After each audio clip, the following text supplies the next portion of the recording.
বাড়ছে auto rickshaw, যে পরিমাণে বাড়ছে, এখন বাংলাদেশটা অটোর বাংলাদেশ হয়ে গেছে, অটোর বাংলাদেশ। মানে আমরা এখন গাড়ি চালাই আর মনে করি আমাদের এখন অটো কিনা জরুরি। ও হুজুর, আপনার মোহে এই কথা মানায় না।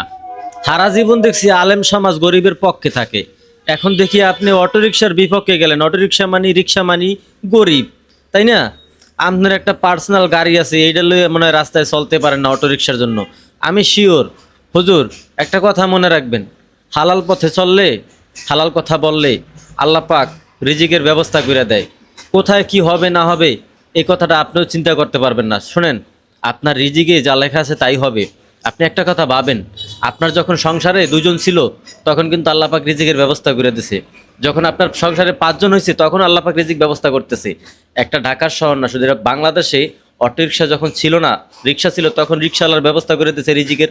এখন যখন অটোরিকশা বেড়ে গেছে তখন আল্লাহ পাক রিজিকের ব্যবস্থা করে দেবে।